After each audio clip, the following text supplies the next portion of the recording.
हाँ दोस्तों नमस्कार, कैसे हैं आप लोग। दोस्तों आज की जो क्लास रहेगी जनवरी और फरवरी के करंट अफेयर्स पर है अपनी। फरवरी का करंट अफेयर्स कम है, जनवरी का इसमें ज़्यादा है। 2025 की बात करेंगे जो सभी एग्ज़ाम्स के लिए इम्पॉर्टेंट है। छोटी सी रिक्वेस्ट है आपसे कि अगर चैनल को सब्सक्राइब नहीं किया है तो प्लीज़ सब्सक्राइब कर दीजिएगा। करंट अफेयर्स के आज का वीडियो कुछ कमज़ोर हो सकता है, लेकिन आज के बाद जो वीडियोस आएंगे बेहतरीन से बेहतरीन मिलेंगे आपको। एग्ज़ाम में उनसे बाहर कुछ भी नहीं मिलेगा, ये मेरी गारंटी है। ठीक है, तो आज के करंट अफेयर्स की बात करते हैं, यानी कि जनवरी और फरवरी का कुछ मिक्सअप है, फरवरी का कम है। जो बचेगा वो अपन अगले वाले वीडियो में कवर करेंगे। ठीक है, चलो। हाल ही में किस देश ने दुनिया की सबसे तेज high speed train CR450 prototype launch किया है? दोस्तों बताओ कौन सा ऑप्शन ऐसे हैं कि कोई सा भी देश ऐसी ट्रेन लॉन्च कर सकता है, चाहे वो फ्रांस हो, चाहे वो चीन हो, चाहे वो रसिया हो। भारत में तो फिलहाल ये टेक्नोलॉजी अभी आप भी जानते हो, तो एक ऑप्शन तो कट हो गया वैसे भी। ठीक है, रसिया के अंदर अभी वार चल रहा है, विश्व युद्ध, तो वो कोई नया ट्रायल करेगा नहीं। अब बच्चे चाइना और फ्रांस, तो इनमें से ऑप्शन है दोस्तों कौन सा वाला? चाइना। चीन के पास इससे पहले जो हाई स्पीड ट्रेन थी उसका नाम था CR400। ठीक है, ये जो CR400 ट्रेन थी ये 350 किलोमीटर पर आवर की स्पीड से चलती थी और इसका ट्रायल जो होता था वो 400 की स्पीड से होता था। अब जो नई ट्रेन लॉन्च करी है कौन सी? CR450, इसकी जो स्पीड है वो है 400 किलोमीटर पर आवर और इसका जो ट्रायल हुआ है वो कितना हुआ है? 400 किलोमीटर पर आवर का। ठीक है दोस्तों, ऐसा क्यों होता है कि ट्रायल ज़्यादा पे होता है? सॉरी, मैंने दोनों सेम लिख दिया क्या? ऐसा क्यों होता है कि ट्रायल ज़्यादा पे हो रहा है और गाड़ी की स्पीड उससे कम है? हमेशा दोस्तों जब भी, चाहे वो एरोप्लेन हो, चाहे कोई मिसाइल हो, चाहे आपकी गाड़ी में कोई फंक्शन काम कर रहा हो, उसकी जो लिमिट्स हैं उससे ज़्यादा पर हमेशा उसको ट्रायल किया जाता है, ताकि जो उसकी मिनिमम स्पीड रखे उससे कुछ कम रखेंगे, ताकि वो प्रॉपर फंक्शन कर रखे, कोई उसके अंदर मिस इंसिडेंट नहीं हो। तो चाइना वो देश है जिसने दुनिया की पहली train, high speed train CR450 launch करी है। ठीक है, ये सब कुछ डिटेल से आप पढ़ सकते हो और इसमें एडवांस टेक्नोलॉजी भी है। इसके अलावा इसके अंदर एक बहुत इंपॉर्टेंट काम की चीज जो मैं लिखना भूल गया, नहीं लिखा ना इसके अंदर, एनर्जी यूज में 20% की कमी लाएगा ये। ठीक है, इसके अलावा जो एयर रेजिस्टेंस है, यानी कि वायु प्रतिरोध, उसको ये लगभग 22 से लेकर 24% तक कम कर दिया है। यानी कि इसकी शेप और डिजाइन कुछ ऐसी है कि इसका जो एयर रेजिस्टेंस है, जो वायु का प्रतिरोध आता है, उसको बहुत कम कर दिया है। अगला प्रश्न है, उत्तराखंड सरकार ने किस स्थान पर महाभारत वाटिका विकसित करी है? दोस्तों महाभारत के अंदर जो पेड़ वगैरह थे, अशोक वाटिका थी, वैसी ही वाटिका विकसित करी है उत्तराखंड सरकार ने। कहाँ पर? हल्द्वानी में। कहाँ पर दोस्तों? हल्द्वानी कहाँ पर पड़ता है? हल्द्वानी दोस्तों काठगोदाम से लगभग 4 से 5 किलोमीटर या 5 से 7 किलोमीटर मान सकते हो, 5 से 7 किलोमीटर दूरी पर पड़ता है। अब आपसे अगला प्रश्न पूछेगा कि काठगोदाम, ये काठगोदाम लिखा है, ठीक है, काठगोदाम जो है इसमें क्या है दोस्तों? यहाँ का एक टूरिस्ट प्लेस है। कौन कौन सा? एक तो है नैनीताल, जो एग्जाम में पूछ लेता है। दूसरा आपके पास कौन सा है? कैची धाम, बहुत अच्छी जगह दोस्तों कैची धाम, मैं भी जाकर के आया था, बहुत शानदार जगह, पूछो मत। इतनी पीस, इतनी शांति मिलती है वहाँ पर। हजारों लोग प्रतिदिन दर्शन करने को जाते हैं बाबा नीम करौली के, लेकिन फिर भी वहाँ पर कोई मेले वाला, कोई भीड़ भाड़ वाला, कोई भगदड़ वाला सीन नहीं है। समझदार लोग जो नहीं होते हैं वो वहाँ जाकर समझदार हो जाते हैं और इतने प्यार से दर्शन होते हैं, पूछो मत। एक पीस ऑफ सोल जो है वो वहाँ पर आपको मिल जाता है। उत्तराखंड सरकार ने या उत्तराखंड वन विभाग ने हल्द्वानी में विकसित करी है कौन सी वाटिका? महाभारत वाटिका। इसमें महाकाव्य में वर्णित, मतलब कि महाभारत के अंदर वर्णित 37 प्रकार के पौधों की प्रजातियां शामिल हैं। यानी कि इस महाभारत वाटिका में कितने पौधों शामिल है? 37 प्रकार से। 1 एकड़ से ज़्यादा के अंदर फैला हुआ है। इसका उद्देश्य महाभारत की परिस्थिति ज्ञान को उजागर करना है। ठीक है, यानी कि प्रकृति और वन्य जीवों के ऊपर फोकस किया है इन्होंने। अगला प्रश्न है, किस संस्थान ने अंतरिक्ष तकनीक स्टार्टअप में अपनी पहली हरित प्रणोदन प्रणाली यानी कि फर्स्ट ग्रीन प्रोपल्शन सिस्टम, जिसका नाम क्या है? व्योम। क्या नाम है? व्योम विकसित करी है आईआईटी रुड़की, मद्रास, बॉम्बे या फिर कानपुर। आईआईटी बॉम्बे ने एक हरित प्रणोदन प्रणाली जिसका नाम है व्योम विकसित किया है। इसका काम क्या है? इसका मेन फोकस क्या है?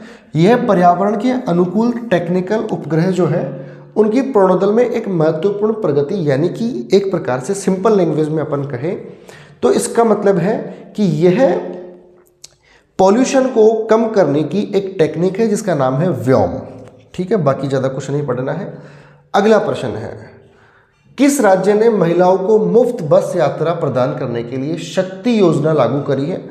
आंसर भी लिखा हुआ है, कर्नाटक। ठीक है, महिलाओं को मुफ्त बस यात्रा प्रदान करने के लिए शक्ति योजना। देखो, मुफ्त बस यात्रा दोस्तों और कहाँ चलती है? दिल्ली के अंदर भी चलती है। ठीक है, ये किसने चालू करी थी? ये चालू करी थी केजरीवाल सरकार ने, जो अभी नहीं रही है। लेकिन मुफ्त बस यात्रा अभी भी बीजेपी गवर्नमेंट चल रही है। ये पक्का है कि उसका नाम कुछ ना कुछ चेंज होगा। ठीक है, प्रधानमंत्री मुफ्त बस या कुछ भी करके। अब शक्ति योजना जो लागू हुई है दोस्तों, ये किसने करी है? कर्नाटक सरकार ने। ठीक है, बाकी ज़्यादा कुछ नहीं पढ़ना है इसके अंदर। अगला है राजगोपाला चिदम्बरम, जिनका हाल ही में निधन हुआ है, किस क्षेत्र से जुड़े हैं? बहुत अच्छा क्वेश्चन है। राजगोपाला चिदम्बरम ये एटॉमिक फिजिक्स से रिलेटेड है। किससे है दोस्तों? एटॉमिक फिजिक्स से रिलेटेड है। डिटेल से बात करें, 1974 और 1998 के परमाणु परीक्षणों में अहम भूमिका निभाने वाले प्रख्यात वैज्ञानिक राजगोपाला चिदम्बरम कितनी वर्ष की आयु में? 88 वर्ष की आयु में निधन हो गया। इनके जो कुछ अचीवमेंट्स हैं, ये प्रेसिडेंट कॉलेज चेन्नई और भारतीय विज्ञान संस्थान बेंगलुरु से पढ़ाई करी थी।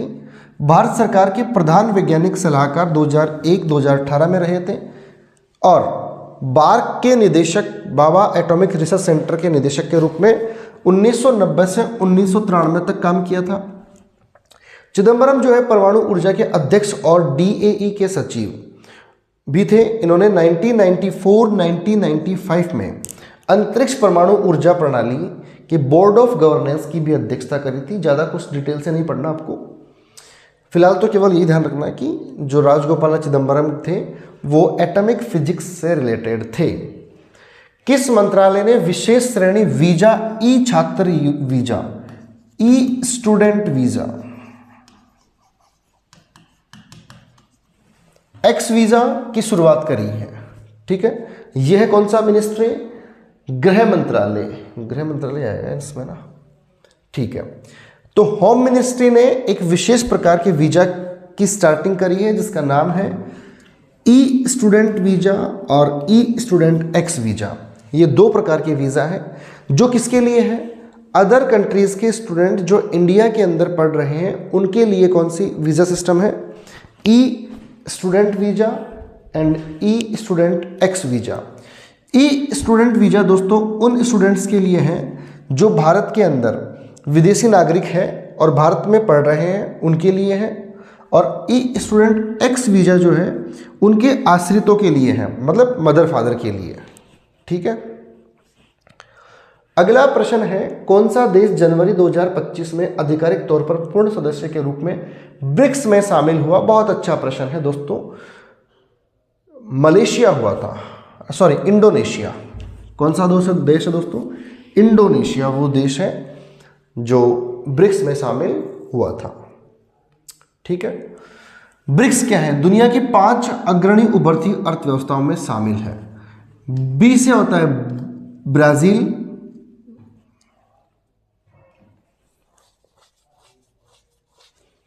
बी से कौन होता है? ब्राजील। आर से होता है रसिया, आई से होता है इंडिया, सी से होता है क्या? चाइना, एस से होता है साउथ अफ्रीका। तो ब्रिक्स जो है वो 5 देशों का, जिनकी उभरती हुई अर्थव्यवस्था है, जो अग्रणी अच्छा काम कर रहे हैं, अच्छा डेवलप कर रहे हैं अपने देश में, उन 5 देशों का एक ग्रुप है जिसको बोलते हैं ब्रिक्स। ठीक है, अब दूसरी बात, ये तो ठीक है, ब्रिक्स की शुरुआत कब हुई थी? 2001 में ब्रिक्स की शुरुआत हुई थी। दिख तो रहा ना ये,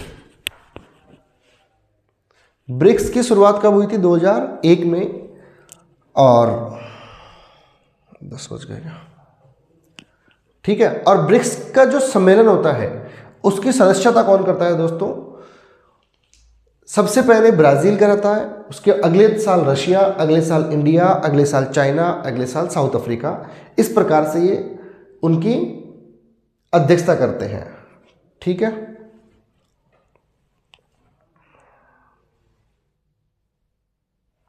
पहला ब्रिक्स शिखर सम्मेलन कब हुआ था? 2009 के अंदर। ब्रिक्स की स्थापना 2001 में करी थी। पहला ब्रिक्स शिखर सम्मेलन कब हुआ? 2009 के अंदर हुआ था। ठीक है,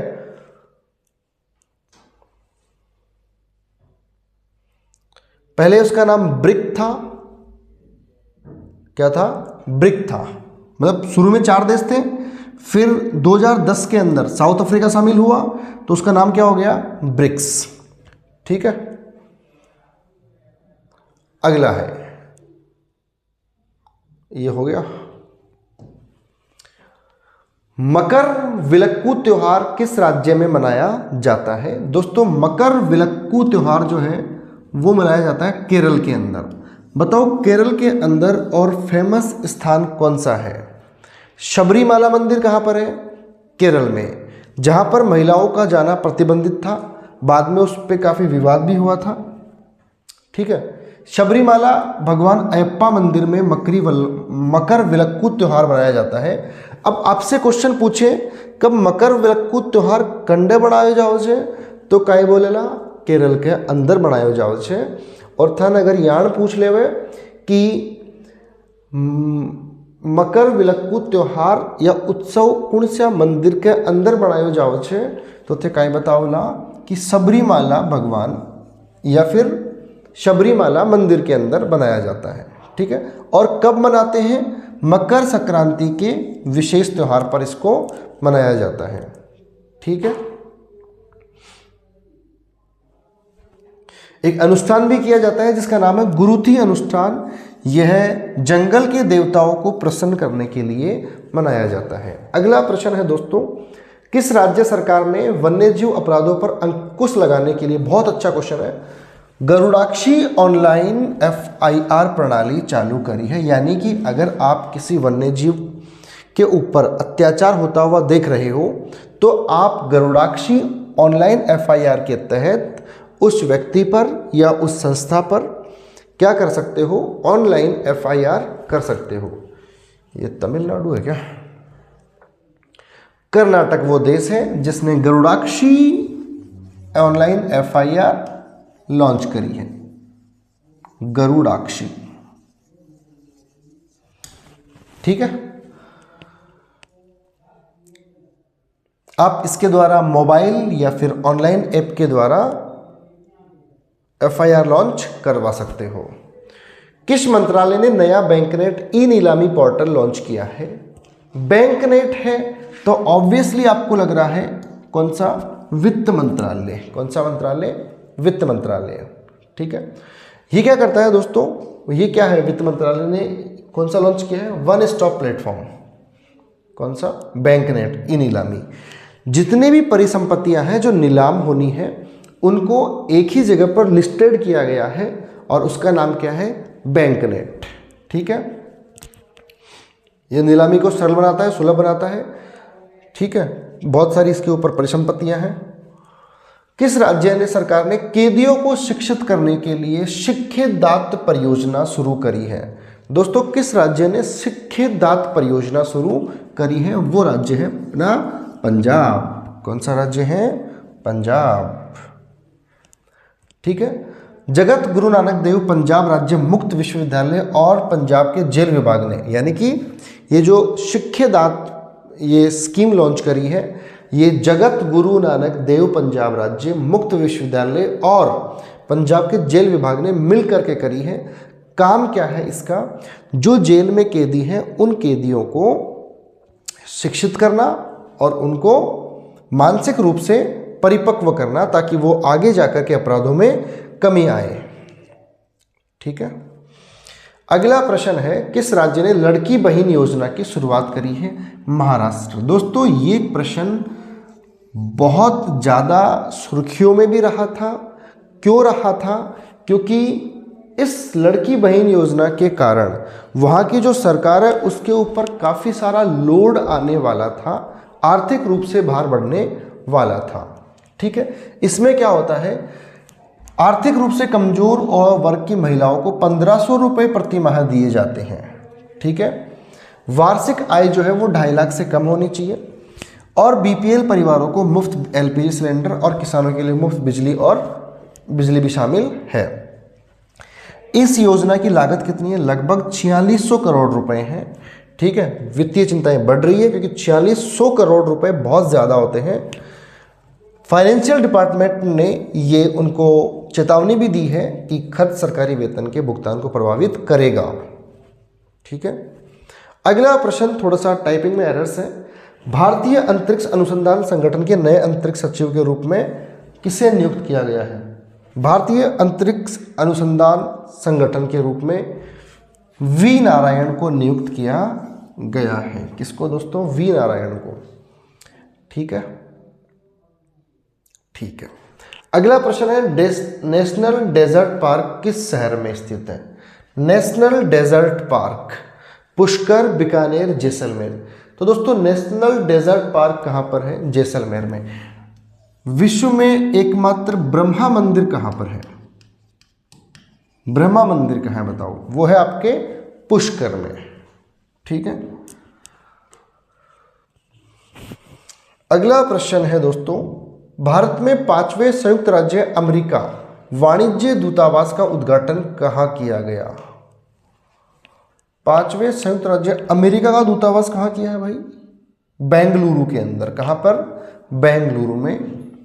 कोलकाता में ऑलरेडी है, चेन्नई, हैदराबाद, मुंबई में ऑलरेडी है। अगला कहां पर बना है, बेंगलुरु में।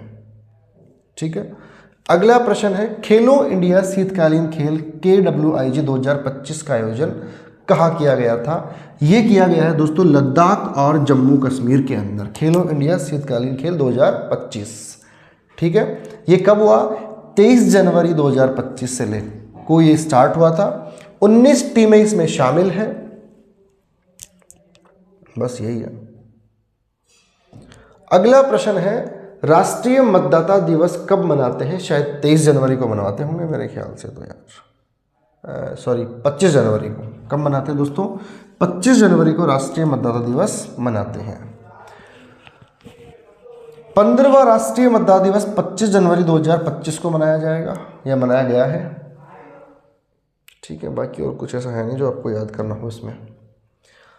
स्टारगार्ड किस प्रकार की बीमारी है दोस्तों। स्टारगार्ड जो है ना, ये आपकी है श्वसन रोग है। क्या है, श्वसन रोग है, सॉरी दुर्लभ आनुवांशिक नेत्र रोग। कौन सा है, दुर्लभ आनुवांशिक नेत्र रोग है स्टारगार्ड। ठीक है, इसमें क्या होता है,